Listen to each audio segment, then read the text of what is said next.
Welcome to Be Continued. We're your host. I'm Christian. And I'm Caleb. And today's episode, because of the new Spider-Man movie coming out on Friday, we're ranking our Spider-Man movie from 1 through 8, but we're actually going to go 8 through 1. I know, very confusing. But I'm going to let Caleb take the floor, as he is the movie guru.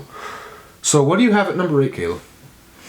Number 8 will be Spider-Man 3. The Tobey Maguire Spider-Man with the black Spider-Man. I love Tobey. He was the first Spider-Man for me, but something about Spider-Man 3 just wasn't it for me. You see, I can't respond with what my list is. I'm going to save that for last. I'll just say Spider-Man 3 to me is a very criminally underrated movie.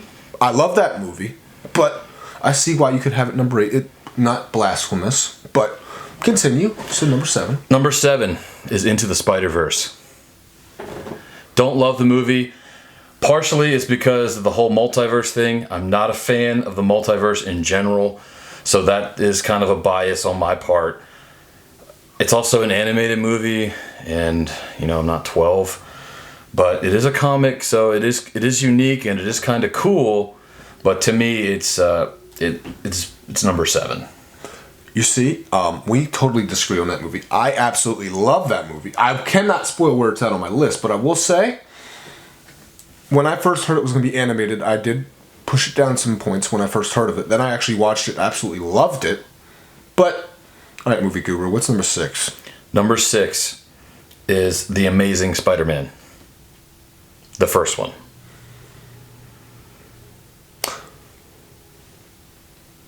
So to me, the way that I make this list and the way I determine how good the Spider-Man is the villains, okay? And just the villain in that first one when he turns into that, what does he turn into? Like a giant lizard dinosaur thing? No, that's a pretty lame bad guy for me. So I would put that. It was comic accurate. I would put that there. Just because it's comic accurate doesn't mean it's great.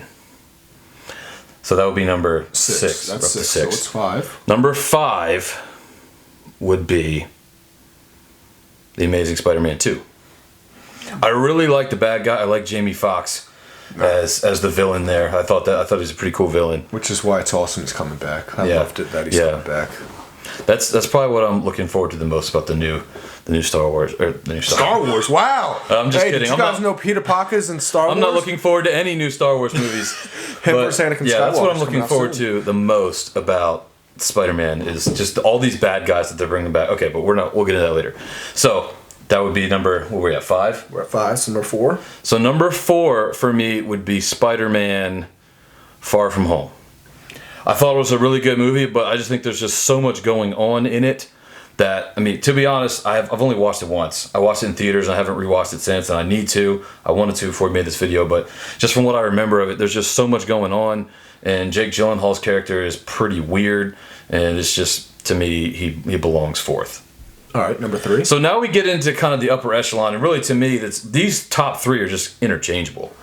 Because these top 3, to me, are the best 3 Spider-Man movies that have ever been made. So number 3 would be, for me, Spider-Man 2. I'm going to go with the original Spider-Man 2 with Tobey Maguire and Doc Ock, who's might be the best villain ever, let alone best Spider-Man villain. So that would be number 3 for me. Number 2 is going to be Homecoming. Wow. Because I just think Homecoming, it was just a really good movie. And it's kind of unfair because Homecoming is when Spider-Man kind of turned over from Sony to being really full-fledged Marvel. And Marvel, everybody knows, they just make better movies. They just make better movies, better superhero movies than anybody else. And it's not close, other than like the Batman Dark Knight series. Well, that's true. Anything other than those and Marvel are just great. They're just so much better. So to me, that would be number 2. And number 1, by process of elimination, is the original Spider-Man movie. You just can't beat the original. And to me, the reason why it's so great is you've got the Green Goblin of Willem Dafoe, and then when he goes down, when James Franco takes over, and you've got the best friends, but now all of a sudden they're also mortal enemies, and there's just such a great aspect to that movie. I'm not gonna lie, I absolutely love that movie. I've already went back and watched all 8 Spider-Men, but now it's time for me to rank. All right. And at number 8, I have The Amazing Spider-Man 2. Something about that movie, I mean, it wasn't... Look, I love Jamie Foxx's character, but if you take Jamie Foxx out of that movie, what in the world was the Green Goblin? I don't even remember the Green Goblin from that movie, so that tells you something. He looked like he was misformed. He was all green. Like, remember how good the William Dafoe's Green Goblin was, where he wore the suit and beautiful? This time, the weird medicine thing turned his ears pointy and his teeth all sharpy. I mean, it was weird.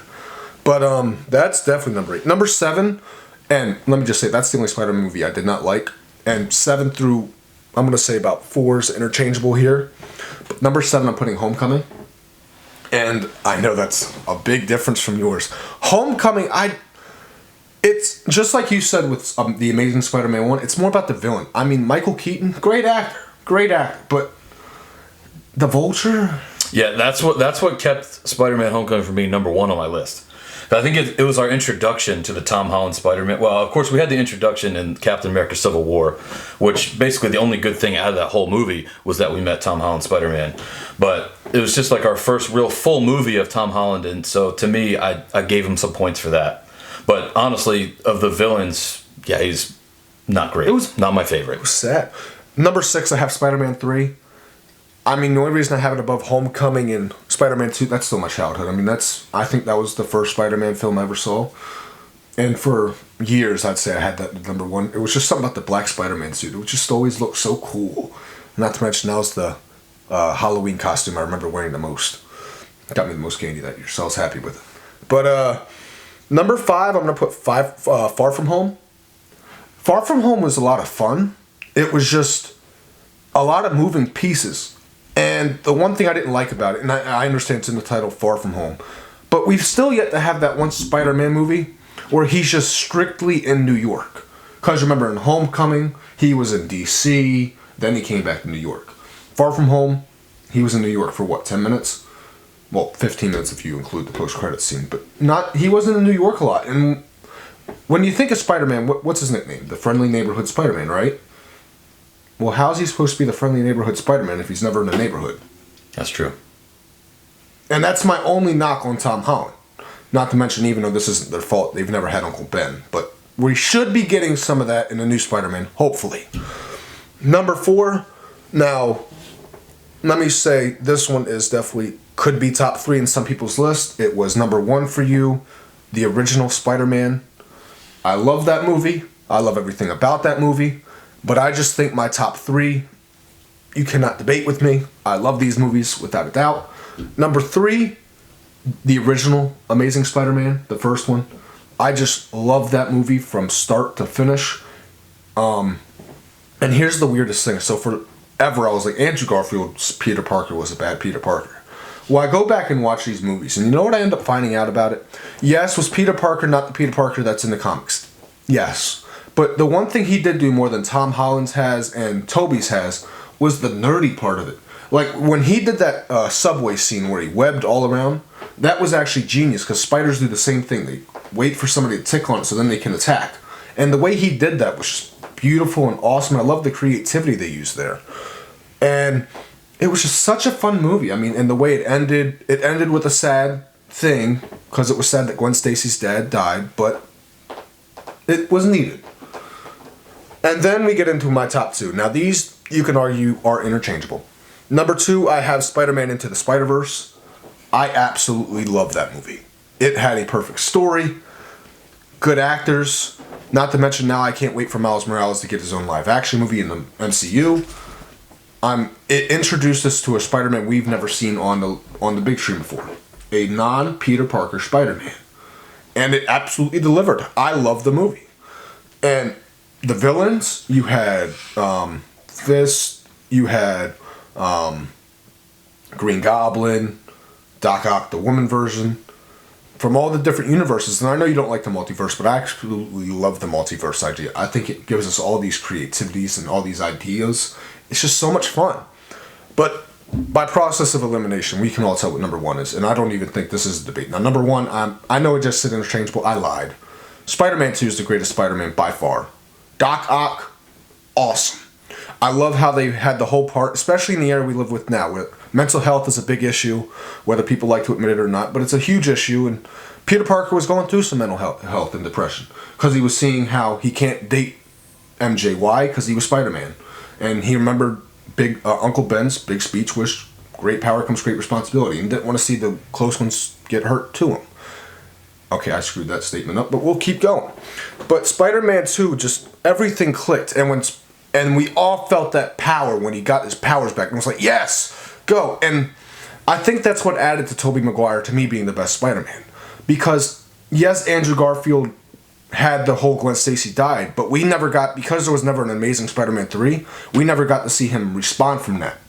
Tom Holland, Tony Stark died, but to me that's still not as big as when MJ gets taken, he loses his powers, and he has to figure out his life all over again. And Dr. Connors gets him to do it, and then Peter loses his powers and he has a normal life. But then that's when he realizes that's when he needed his powers the most. And I absolutely love that. But that's my list, and I love my list. Well, as former Vice President Mike Pence once said, you have the right to your own opinion, but you don't have the right to your own facts. Oh no, but this is, I mean, we're pretty close, honestly, on most of them. Well, honestly, to me, with the Spider-Man 1 and 2, my opinion is those are pretty much 1A, 1B. Like if we're ranking them on a scale of 1 to 10, they're both 9 point somethings. Neither one of them are 10, neither one of them are perfect, but they're like a 9 something. So if I'm saying, I said Spider-Man 1 was my favorite, Spider-Man 1 would be like a 9.7, right? And Spider-Man 2 would be like a 9.6. And again, like Homecoming for me was just a great movie overall. It was a different aspect of Spider-Man because it was really funny.